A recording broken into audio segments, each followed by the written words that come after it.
আসসালামু আলাইকুম। আজকে আবারও আমরা রাইট ফর্ম অফ ভার্বসের চমৎকার একটি রুলস পড়ব। তো আজকের যে রুলসটি পড়ব সেই রুলসটি হচ্ছে মূলত যে রিলেটিভ প্রোনাউন কেন্দ্রিক। তো আজকের রুলস হচ্ছে রিলেটিভ প্রোনাউন কেন্দ্রিক। তো রিলেটিভ প্রোনাউন কেন্দ্রিক রুলসটা কেমন বা রুলসটা কি, একটু রুলসটা যদি আমরা দেখার চেষ্টা করি তাহলে দেখব রুলসটি হচ্ছে যে রিলেটিভ প্রোনাউনের পরে ভার্বটি তার অ্যান্টিসিডেন্ট অনুযায়ী বসে। অর্থাৎ রিলেটিভ প্রোনাউনের পরে যে ভার্ব বসবে সেটি তার অ্যান্টিসিডেন্ট অনুযায়ী বসবে। এখন অনেকে জিজ্ঞেস করবে যে অ্যান্টিসিডেন্ট কি। তো আমরা অ্যান্টিসিডেন্ট কি তা বলছি যে এখানে যে রিলেটিভ প্রোনাউনের পূর্বে যে নাউন বা প্রোনাউনটি থাকে সেটি হচ্ছে রিলেটিভ প্রোনাউনের অ্যান্টিসিডেন্ট। তো আমরা যদি উদাহরণগুলো একটু দেখি এবং সেখানে আমরা অ্যান্টিসিডেন্ট সহ চিনব। ফার্স্ট এক্সাম্পলটা ছিল I know the man who is or are a teacher. এখানে হু হচ্ছে আমাদের রিলেটিভ প্রোনাউন। এই রিলেটিভ প্রোনাউনের সামনে যে নাউনটি আছে অর্থাৎ দ্য ম্যান আছে, এটি হচ্ছে হু এর অ্যান্টিসিডেন্ট। আবার দ্বিতীয় যে এক্সাম্পলটা আছে, দ্বিতীয় এক্সাম্পল হচ্ছে it is you who was or were guilty.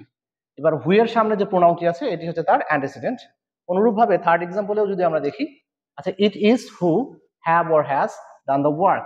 এখানে হু এর অ্যান্টিসিডেন্ট হচ্ছে আই, অর্থাৎ রিলেটিভ প্রোনাউনের সামনে যে নাউন বা প্রোনাউনটি থাকবে সেটি তার অ্যান্টিসিডেন্ট। তাহলে আমরা একটু সমাধান করার চেষ্টা করি। আমরা দেখব যে এইখানকার নাউনটি যদি সিঙ্গুলার হয় তাহলে আমাদের এখানে ভার্বটিও সিঙ্গুলার হবে, এই নাউনটি বা প্রোনাউনটি যদি প্লুরাল হয় তাহলে এখানকার ভার্বটিও প্লুরাল হবে। তাহলে ফার্স্ট এক্সাম্পলটা ছিল যে I know the man who is or are a teacher. তো দ্য ম্যান যেহেতু সিঙ্গুলার, ভার্বও হবে সিঙ্গুলার, তাহলে আনসার হচ্ছে আমাদের ইজ। অর্থাৎ এক্সাম্পলটা হচ্ছে I know the man who is a teacher. অনুরূপভাবে আমরা যদি সেকেন্ড এক্সাম্পলটা সলভ করি তাহলে দেখবো it is you who was or were guilty. আমরা জানি ইউ এর পরে ওয়্যার বসে, তাহলে এখানকার আনসারটি হচ্ছে ওয়্যার। এবং থার্ড যে এক্সাম্পলটা আছে, থার্ড এক্সাম্পলটা হচ্ছে it is I who have or has done the work.